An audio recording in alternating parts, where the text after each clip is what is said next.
कांग्रेस ने इस चुनाव में किया क्या और पाया क्या, खोया क्या? देखिए, मुझे लगता है कि आप कांग्रेस की बाकी कहीं भी आलोचना करें, मगर दिल्ली के मामले में एक सीमा से आगे उसके लिए क्रिटिकल नहीं हो सकते, उसके लिए आलोचनात्मक हो सकते हैं, सुधार की कहाँ गुंजाइश है। क्योंकि आम आदमी पार्टी ने अपने राज के दौरान अगर आप देखेंगे तो कांग्रेस की छवि क्या बना दी कि आप लड़ोगे तो वोट कटुआ पार्टी की तरह से हो आप। क्या कांग्रेस के लिए यही काम आम आदमी पार्टी ने हरियाणा में नहीं किया, बाकी जगह? और इस जगह की जो सत्ता कांग्रेस की थी, आपने उसी से हथियाई थी एक तरीके से।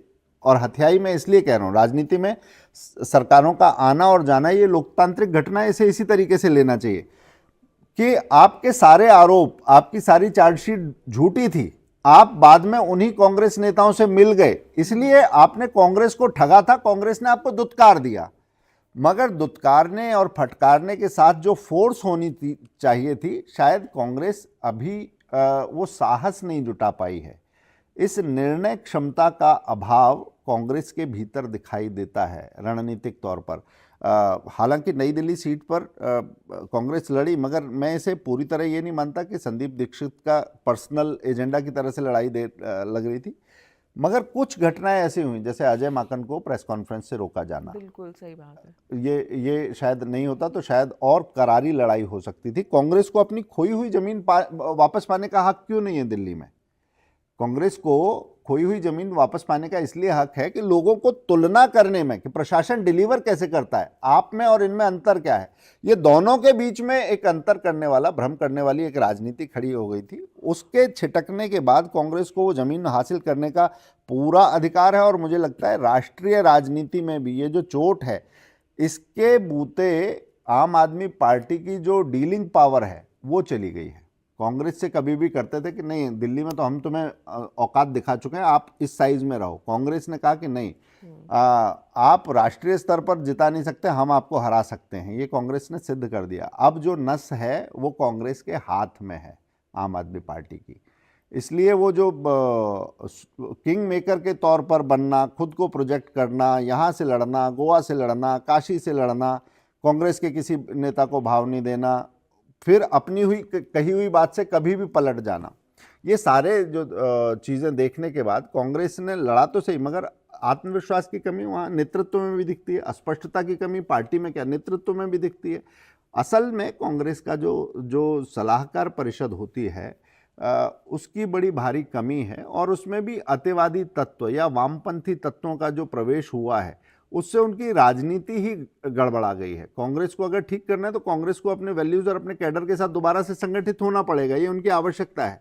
और अगर दल रहते हैं, मजबूती के साथ अपनी बात रखते हैं, तो उपद्रव पैदा करने वालों के लिए ज़्यादा गुंजाइश नहीं रहती। आम आदमी पार्टी राजनीति का एक ऐसा ही उपद्रव थी।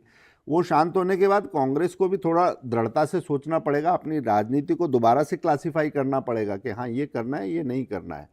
और आप देखिए कांग्रेस के इतिहास में, कांग्रेस में आप नरम दल गरम दल की बात करते हैं, राष्ट्रीय मुद्दों की बात करते हैं, मगर स्थापना उसकी अंग्रेज़ों ने की, मगर देश से वो तभी जुड़ पाई थी जब उसके नेताओं के पास राष्ट्रीय आग्रह और राष्ट्रीय स्वर था। उस स्वर को छोड़ेगी कांग्रेस तो वो ब्रिटिशर्स की गति को, औपनिवेशिक माइंडसेट को, या वामपंथी जो बेताल उसके कंधों पर चढ़ गए, उनके हवाले हो जाएगी।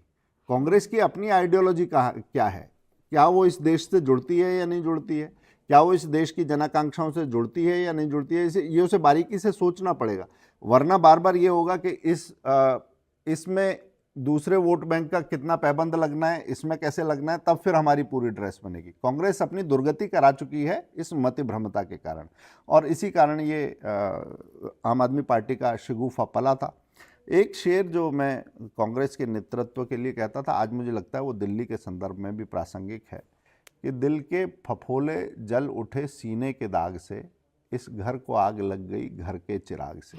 पहले कांग्रेस ने ये राष्ट्रीय स्तर पर देखा था, दिल्ली में राज्य के स्तर पर देखा कि जो परिवार का बेटा बन के, कुल दीपक बन के, सबसे बड़ा चेहरा बन के, कि नहीं इस चेहरे पर दाग नहीं होता, वही आज आपको धूल धूसरित दिखाई देता है, पराजित दिखाई देता है। इसमें बहुत सारे, इस चोट में बहुत सारे राजनीतिक सबक हैं। और भारतीय राजनीति में राजनेता जनता का मानस पढ़ने में विफल हो जाते हैं तो क्या होता है, वो उसे मूर्ख समझते हैं तो क्या होता है, वो डिलीवर नहीं करते हैं तो क्या होता है, ये सारे निशान आज साफ दिखाई देते हैं।